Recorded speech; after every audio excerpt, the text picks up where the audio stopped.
안녕하세요. 오늘 저희가 함께 들여다볼 이야기는 바로 대한민국 주택시장입니다. 하나의 시장 같지만 사실 그 안에는 완전히 다른 두 개의 이야기가 펼쳐지고 있거든요. 요즘 뉴스 헤드라인만 보면 시장이 오르는 건지 내리는 건지 헷갈릴 때가 많죠. 그래서 저희가 최신 KB 주택시장 동향 보고서 원문을 가지고 숫자 뒤에 숨어 있는 시장의 진짜 목소리를 한번 들어보려고 합니다. 자, 오늘 우리가 살펴볼 순서인데요. 먼저 전국적인 큰 그림을 보고요. 그 안에서 어떤 차이가 벌어지는지 매매 시장과 전세 시장을 깊게 파고들어 보겠습니다. 그리고 사람들 심리는 어떤지, 앞으로는 어떻게 될지 전망까지 한 번에 짚어보겠습니다. 자, 그럼 본격적으로 시작해 볼까요? 지금 대한민국 전체 주택 시장의 온도는 과연 어느 정도일지 가장 큰 그림부터 한번 살펴보죠. 와, 0.08% 상승.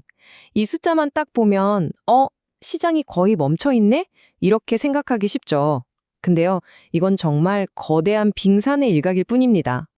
바로 이겁니다. 이 작은 전국 평균값 뒤에 완전히 다른 두 개의 이야기가 숨어 있었던 거죠. 보시는 것처럼 수도권은 0.24%에 오르면서 여전히 열기를 이어가고 있는데 오히려 5대 광역시는 0.19% 하락하면서 식어가고 있어요. 이건 뭐 말 그대로 딴 세상인 거죠. 그렇다면 이 두 개의 시장 현상이 구체적으로 어떤 지역에서 또 얼마나 심하게 나타나고 있는지 지금부터 좀 더 깊숙이 들어가 보겠습니다. 그러니까요, 지금 대한민국에는 사실상 두 개의 주택 시장이 동시에 존재하고 있는 거예요. 한쪽에선 서울을 중심으로 여전히 엔진이 뜨겁게 돌아가고 있는데 다른 한쪽에선 부산, 대구 같은 곳들이 오히려 식어가고 있는 거죠. 특히 일부 지역은 거의 불이 붙었다고 할 수 있을 정도예요. 성남 분당구 같은 경우는 한 달 만에 무려 1.63%가 올랐습니다. 이걸 단순 계산으로 연간으로 따져보면 거의 20%에 가까운 엄청난 상승세거든요. 가장 많이 오른 성남 분당구와 가장 많이 내린 대구 수성구, 이 둘을 나란히 놓고 보면 이 시장의 양극화가 얼마나 극적인지 한눈에 들어옵니다. 이제 더 이상 전국이라는 한 단어로 이 시장을 설명하는 게 불가능해진 거죠. 그런데 이런 현상은 매매 시장에만 국한된 게 아닙니다.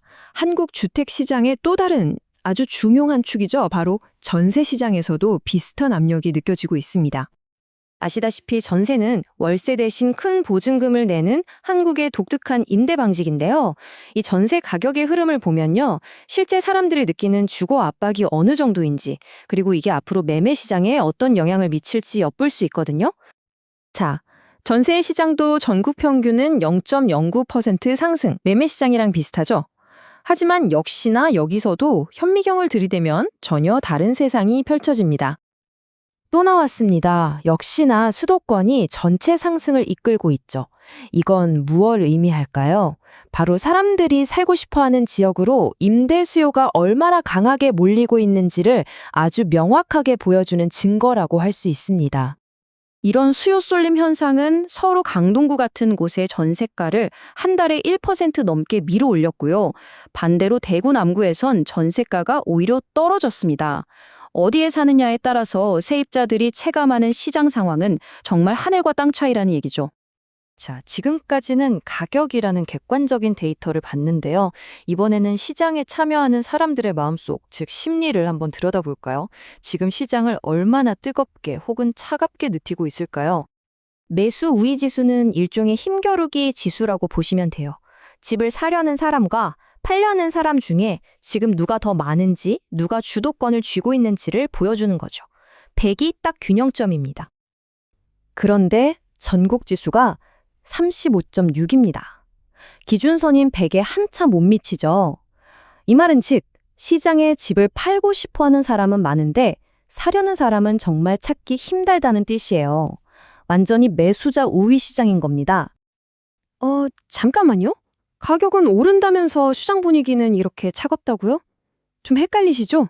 자, 그럼 이 모든 걸 종합해서 앞으로 3개월은 어떨지 미래를 내다보는 전망지수를 한번 보겠습니다.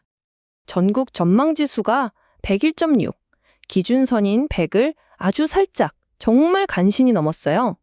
이건 앞으로 집값이 폭등할 거야, 이런 뜨거운 기대감이라기보다는 그래도 떨어지진 않겠지?